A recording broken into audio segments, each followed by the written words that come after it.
No, what's up, YouTube? We're doing the scriptures. We're doing the scripture reading with Jesus, aka Isa, aka Jesus. He's us.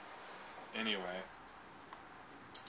the Lord. You like when you see them guys that are on the TV at 4 in the morning talking about the Lord and the Lord will bless you. There's a reason you're on at 4 in the morning. You ain't shit. But anyway, we talk about the curse of Canaan. Let's talk about Ham a little bit. Let's talk about how Canaan is the son of Ham. And get into Genesis 9 and 22 to 9 and 27. Okay. I've said it many times. The original people that are Hebrew, that practiced this faith, that created the... What is the name of that book? I went a blank just now. It's not the Torah. It's the one that's made by the 4 guys. The Hebrew book. The Kabbalah. Like Quattro. So you got that, right? Yeah, the Kabbalah, right? Because you can spell it with a K or a Q, whatever. The Kabbalah. These people that took these concepts, all these concepts are coming from East Africa, Africa in general. Or we could say off-world if you want to go that far into it. You can say these things are coming from people, humans, other beings, other human bodies that have come from other planets. But that is just probably a lot for people. Because you can, like they say about Jesus, though, like Jesus dematerialized and came back. But you can't astral project and then bring your body with you and materialize somewhere else. Like any yogi is going to save his family $6,000 for the funeral because he's just going to dematerialize. He's not. No, you're not going to put him back into the ground. Have to go through the whole process. So you know you can materialize and dematerialize. Once you mastered the alchemy and the manipulation of elements within you, then you can master it without you. You know, and move your energy body wherever you feel like moving it. You move your awareness somewhere, then you bring your energy there. You're already doing it.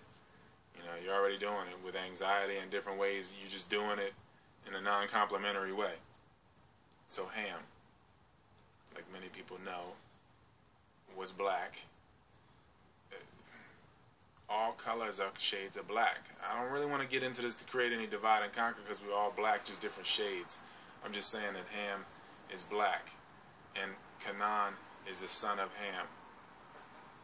And ultimately they're saying the son of Noah. That's what they say. And then they say supposedly that this guy and the people of Canaan had this curse of Canaan and were given, you know, wide noses and fat lips and all that. Whatever. The skin was black, whatever you want to call it. The skin was black beforehand. Any curse would be to lose color, if you ask me, honestly. To lose the carbon would be more so of a curse than to gain it. So, you know, I'd rather be a diamond. You know, a diamond is like a high concentration of carbon. And colored diamonds, black diamonds, they hold. I mean, diamonds in general are artificially. They create artificial scarcity to raise their value. It's just pressed carbon. But all I'm saying is that that's what an ultraviolet black person is like a diamond.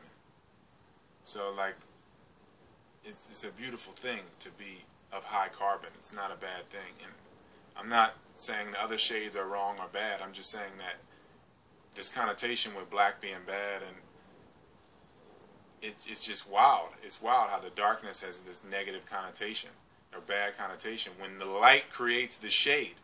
The light can cast darkness. So it goes both ways. It all has a positive and a negative to it. It's even a duality has a duality. So we got the son of Noah, who is Ham, and the son of him is Canaan.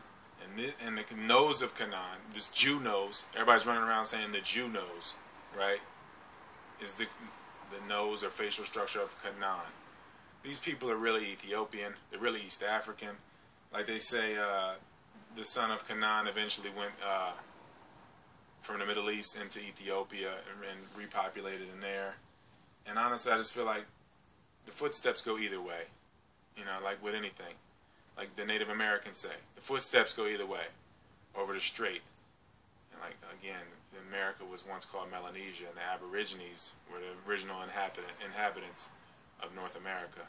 You know, a lot of the world, they're the first to leave Africa as the first tribe to leave, supposedly. I know a bunch of different people left and did individual things, but as a mass, they were supposedly the first ones to leave. And they were the first ones to cross the Pacific. So what we have here is a karma with the land. The people of Canaan that were in the Middle East now, that have supposedly suffered this curse, which I feel like is of paleness, Palestine. They were, you know, this guy's son eventually returns to Ethiopia because he has a karma with that land, because he's really East African. You see the proximity of East Africa to the Middle East, it's all the same. They're all relatives, you know. Why do they call Arabs sand knuckles? Why do they call them that? Like, for real, like, why do you think they call them that? It's all family. And that's where the self-hate comes from, where you see physical separation, so you create all different forms of separation, whether it be religion or whatever the case may be. So, you got the Mormons saying that the curse was to become black. Just like they say the Native Americans are also from Israel. They might have came through Israel.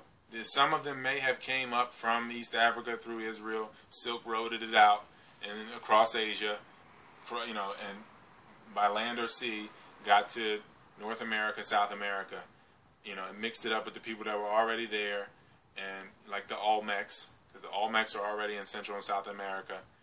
That's black presence down there. You can look and see the fat lips and the wide noses down there, and you know, people can call them Polynesians or whatever, but the Polynesians are self-hating if they think that they're not African, or like that if they don't, like, look at the Fijians. See, if you ever been to Fiji, the native people of Fiji, they look like black Americans. See, people ain't travel enough. They don't get the perception blown. You go to other places, you get the perception blown. You see that, wow, we really are one. We go to Mongolia, and I see people in Mongolia who's darker than the black Americans in America. Or you know, like, you go anywhere and get your mind blown. You know, you see paler people anywhere, or darker people anywhere with different facial features and different hair, and you just get your perception blown, and then you realize, like, oh, we're all the same, and they got us all divided and conquered.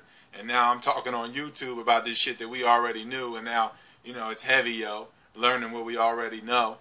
And it's just wild. Like, it's just wild how, you know, what the stage we're at, the deficit that we at. But it's great, though, that we could talk on YouTube for 7 minutes and 40 seconds and remember what we got to remember, because this is all knowledge itself.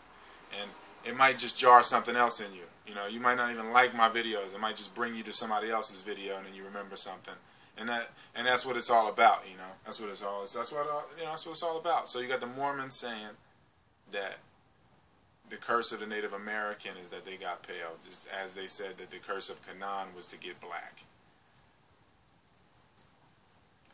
They might be right, though, with the Native American one. Like I said, Native Americans are basically Aborigines and Mongoloid mixes. So they might be right with that one, as the Native American is now poor white trash, a lot of them. A lot of the people that were once here are now poor whites.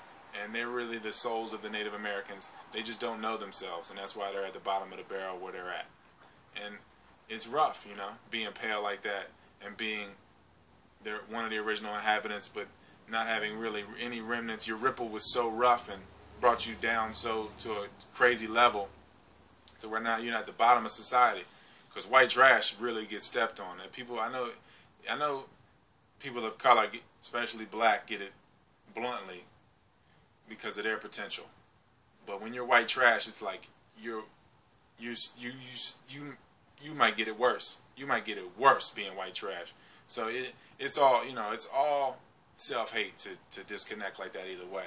All I'm saying is that it might be true that the Mormons suggested the Native Americans had a curse that made them pale, or made them red, because they said that the curse made them red. That's what they said, ruddy or red skins. And now eventually pale. Because the more you inbreed, you need an injection of color. If there's a lack of an injection of color, then there's no choice but to lose color. Like the Aborigines, when I went to Australia, I was talking to an Aboriginal. He said, yeah, man, back in the day, we used to give people music, and certain verses would take you a certain distance, because that we would give our direction in music. So certain verses would give us a certain distance from where we are now. Say we're in modern day Sydney, and you want to get to Brisbane. So they'll give you enough in the verse to get to Brisbane. And if you go a different route, then you got to make up a verse for those directions to pass on to somebody else, because they refuse to let you inbreed. You couldn't stay in one spot and inbreed, and because if you do it long enough, it's like if you breed Bengal tigers together, inbreed pit bulls together, whatever, you're going to get white dogs, white tigers. You're going to lose color. That's what happens with inbreeding. That's what the royalty class has done for millennia.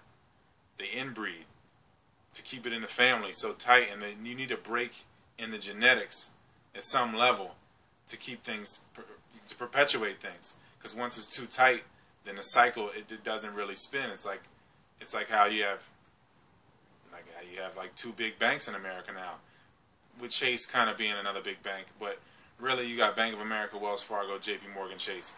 There's a break. If you have two banks and there's a break in the chain, you're screwed. So the cycle just, you need to have some distance in the cycle to where, you can have some distance. But this inbreeding, and people don't even know when they're inbreeding. Like I said, you could come into this next life or this life, meet someone, have love, strong love and comfort with them, and then you say, I love them, I want to be with them, but they're really your sister or your brother. So you mistake this comfort and love for a different form, and then you have relations with them to where you have a kid, and it's inbreeding. It is inbreeding. It is. But you look at it like it's not, because you came from a portal that's or through a woman and a man that's supposedly not family with their parents. It's crazy.